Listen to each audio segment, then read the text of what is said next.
Today we're going to take a very simple guitar riff and explore the ways that we can make it more interesting just by using drums and choosing the right drums for the part. We're going to start with this very basic riff.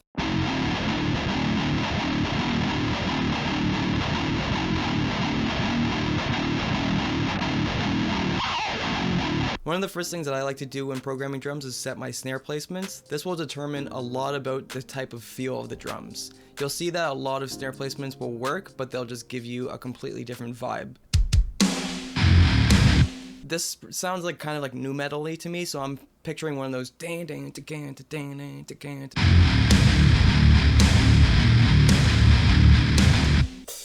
I picture it being like a hi-hat kind of beat. Let's double the hi-hat a bit. And then lower the velocity so it doesn't sound so hectic.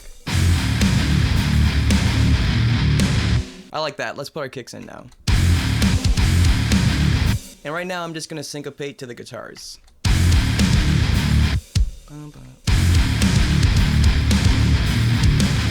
So it's basically that same kick pattern every single time. We'll make adjustments. That's really cool, but I want to add a little bit more feel to this, and there's a cool trick that you can do on these specific types of beats where this kick here would be more of a snare.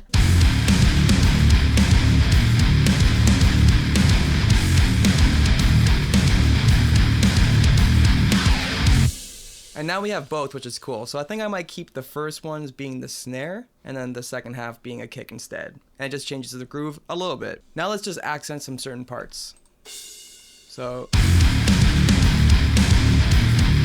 hear that one as well.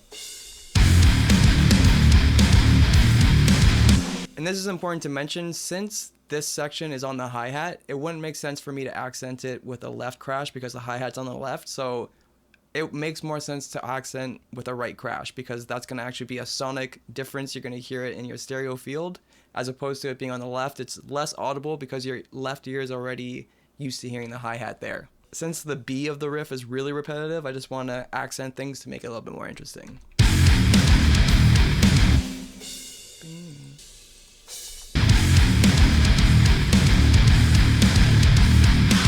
Now we can take it a little bit further and add some ghost notes. These are just really quiet snare hits, but they fill in the pocket a bit.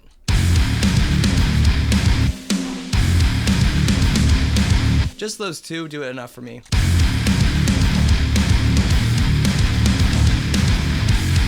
Now, classic Brennan move, let's add some toms.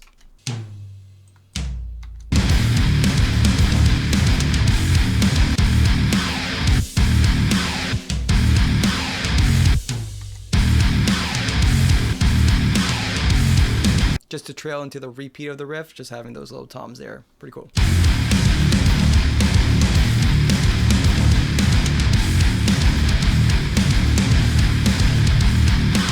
I think that's pretty cool, especially for an intro. It's just a nice, like, upbeat, right off the top kind of thing.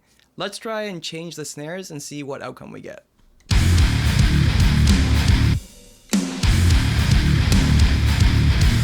This is already heavy as hell.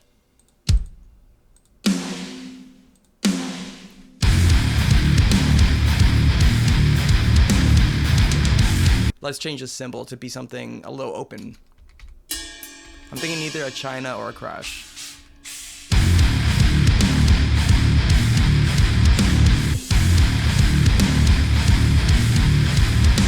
I like on the crash. So let's just keep those accents going. And then since a lot of those ghost notes were filling in the beat, I basically just put kicks in placement of those. So now that it's more of a groove, what my mind goes to is on that spot right there. Let's do a choke. That way it's just like really bitey and grabby. Like my uncle. But then let's also mute those guitars. Let's cut that shit out. That's what I'm talking about. And then let's continue it. I really like this groove. I don't know which one I like more, to be honest, at this point. I will say now that the second rotation around feels a little bit too repetitive because it's the exact same guitar basically. So I'm going to change a few notes now that I am committing to this kind of groove. And I've saved the other one before too.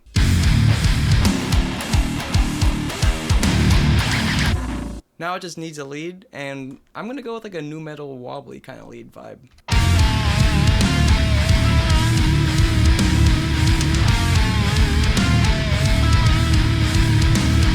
I've been using this plugin a lot to get effects. You can press this button and it just throws anything. Like if you just click, whatever, melodies, dreamy? Try a new one. I really like the detune.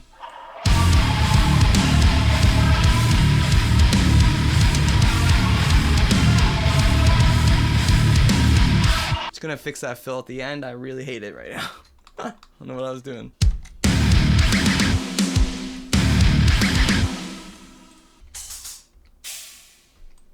Love me the stack. Now let's try to add some ghost notes in here. I'm not liking it with ghost notes, but I do like it with the occasional extra snare.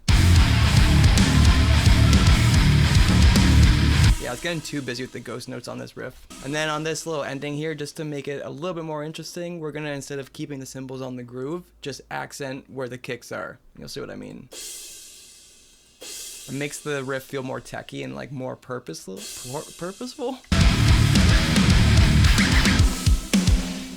First, we gotta put a bass drop.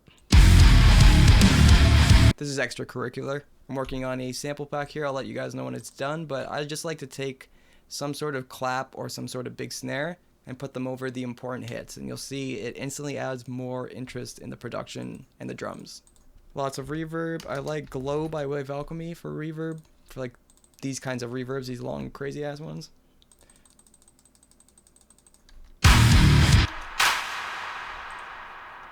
That's a long reverb. I told you. I warned you. And then just find the right pitch for them.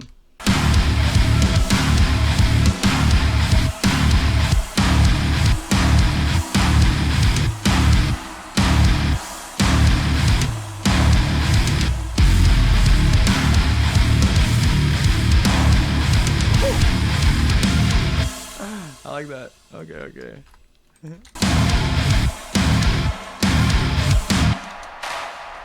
change it a little bit.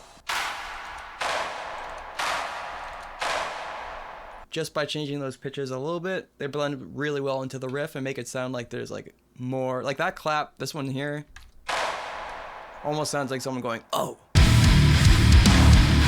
So let's listen to what we have now. I took the drums that we first wrote and I just copied them right after this groove kind of feel, and instantly it kind of felt like a verse to me, so I just did some guitar stabs and left the bass going. You'll see what I mean. I think it worked really well.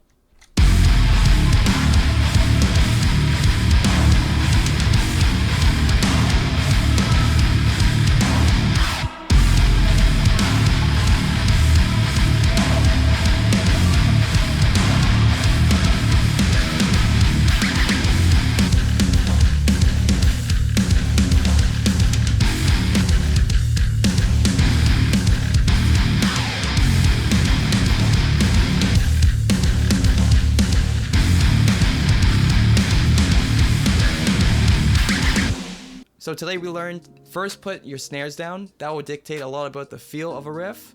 Second, put your cymbals just to dictate even more so the feel, and then we can put our kicks. And probably the most important lesson that we learned today, that I learned at least, is that it doesn't take an insane guitar part and like a super techy or super like interesting guitar part for a part to be really heavy. All it takes is the right drums, the right pocket. So for this case, it started really good as that groove, as the intro, that was the right pocket. And then for the verse, being like a bass and drum kind of thing, it made a lot more sense for it to be like the two-step kind of feel. Thank you so much for watching. If you found any use in this video, leave a like, leave a comment, do that normal stuff, and let me know down below if there's anything you want me to cover. I'm going to try to get a little bit more into YouTube again this year and possibly do some live streams. So if you guys want to see specific things, videos covered, stuff in the live stream, let me know in the comments down below. Thank you so much. I'll see you next time. See ya.